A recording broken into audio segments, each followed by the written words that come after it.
দেখে মনে হবে না, কিন্তু এটাই বাস্তব। বয়স মাত্র 2 বছর 8 মাস।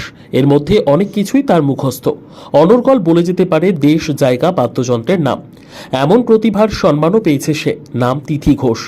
এই ছোট্ট তিথির নাম উঠেছে এবছরের ইন্ডিয়া বুক অব রেকর্ডসে। মেয়ের এই সাফল্যে আনন্দে ভাসছে তিথির বাবা মা। পুরাতন মালদা পৌরসভার 13 নম্বর ওয়ার্ডের খইহাট্টা এলাকায় তিথির বাড়ি। বাবা রনি ঘোষ পেশায় একজন ব্যবসায়ী, মা কাজরি ঘোষ হচ্ছেন গৃহবধূ। সম্প্রতি ইন্ডিয়া বুক অব রেকর্ডসের তরফে দেশ জুড়ে ট্যালেন্ট সার্চ হয়েছিল। গত 14 জুন অনলাইনে সেই প্রতিযোগিতায় অংশ নেয় তিথি। প্রতিযোগিতায় তাকে 9 ধরনের প্রশ্ন করা হয়। তার মধ্যে ছিল বিভিন্ন বাদ্যযন্ত্রের নাম, ফুল, পশু, জাতীয় পতাকা, জাতীয় ফুল, বিভিন্ন ধরনের শাকসবজির নাম ইত্যাদি।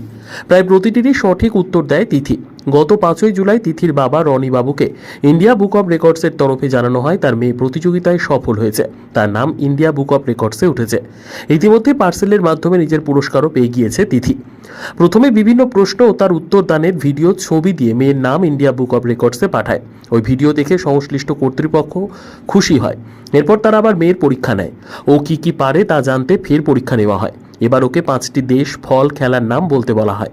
মেয়েকে বাংলা ও ইংরেজি ভাষায় মাসের নাম, সপ্তাহের নাম জিজ্ঞেস করা হয়। সেই পরীক্ষায় মেয়ে উত্তীর্ণ হয়ে যায়। এর 15 দিন পর মেয়ে তার উপহার, মেডেল সব পেয়ে গিয়েছে। ছোট্ট তিথির এই সাফল্যে খুব খুশি তিথির পরিবার। ব্যুরো রিপোর্ট, দিনরাত স্টার নিউজ। আমাদের দেশের নাম কি? মানে আমাদের দেশের নাম কি? ভারত। আচ্ছা, আমাদের দেশের নাম কি তিথি? আমাদের জাতীয় সঙ্গীত কি? না, আমাদের জাতীয় সঙ্গীত কি? ভালো করে বলো, জোরে জোরে বলো। আমাদের জাতীয় পতাকার রং কি তিথি? ভারতের জাতীয় স্তম্ভ কি? আমাদের জাতীয় সঙ্গীত কার রচনা? জাতির জনক কাকে বলা হয়? আমাদের ভারতের স্বাধীনতা দিবস কবে তিথি? 15ই কি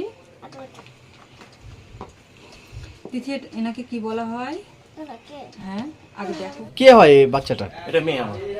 কিভাবে কি করলেন, যোগাযোগ করলেন? এটা আমাদের পরীক্ষাটা দেওয়া হয়েছিল ইন্ডিয়া বুক অফ রেকর্ড অনলাইনের মাধ্যমে, ঠিক আছে। প্রথমে ওর যাই হোক, প্রথমে ওর ভিডিও করে আমরা ওকে পাঠানো হয়েছিল অনলাইনে। ওই ভিডিওটা দেখে ওরা সিলেক্ট করে, তারপরে ওর আবার নতুন করে একটা পরীক্ষা নেওয়া হয়। যেমন পরীক্ষার মধ্যে ছিল ওটার আপনার কি কি পারে, যেমন 5টা দেশের নাম, ফলের নাম, তারপরে খেলার নাম, আর যেমন ধরেন আরও ছিল হচ্ছে বাংলা থেকে বাংলা, ইংরেজি, মাসের নাম, সপ্তাহের নাম, এইসব জিনিস নিয়ে যে কি কি পারে এর উপরে বেস করে একটা পরীক্ষা হয়, যেটাতে সিলেকশন হয় ও পাসও করে। তার উপরে বেস করে আমাদের কাছে 15-20 দিনের পরে আমাদের কাছে ওর মানে পুরস্কার, যেটা মেডেল বলেন, সার্টিফিকেট বলেন, সব কিছু আমাদের কাছে হাতে এসে পৌঁছায়। জেলায় কি আপনার মেয়ে পেয়েছে? হ্যাঁ, জেলায় আমার মেয়ে। আমাদের জানাশোনার মধ্যে এই আছে, তাছাড়া আমরা কাউকে দেখি না। কার কাছে শেখা এগুলো? এগুলো বেশিরভাগটাই ওর মার কাছেই শেখা। আমি সেরকম দোকানের ক্ষেত্রে টাইম পাই না, তার জন্য ওর মাই বেশিরভাগটাই শেখা। কেমন লাগছে মেয়ের এই সাফল্য? ভালো লাগছে, খুবই ভালো লাগছে। কি নাম আপনার? আমার নাম রনি ঘোষ। মাধ্যমিক পরীক্ষাটা দিয়েছিলাম, তো ওখানে 5টা করে কোশ্চেন ছিল, যেগুলো ওই সবগুলোই ঠিকঠাকভাবে বলতে পেরেছে। তারপরে ওখান থেকে সিলেক্ট হয়। তারপরে কিছুদিন পরে ওর এটা সার্টিফিকেটটা বাড়িতে কুরিয়ার মাধ্যমে আসে। কি পরীক্ষা ছিল এখানে? যেমন ছিল বাদ্যযন্ত্র, তারপরে খেলাধুলা, আমাদের দেশের জনপ্রিয় খেলাধুলা, কয়েকটা দেশের নাম বলেছিল, তারপরে ফলের নাম, ফুলের নাম, ইংলিশ বাংলা দুটোই। আরও কিছু কিছু ছিল, যেমন সানডে মানডে, জানুয়ারি ফেব্রুয়ারি, বাংলা মাসের নাম, বাংলা সপ্তাহের নাম, আরও এরকম অনেক কিছু ছিল যেগুলো পেরেছে।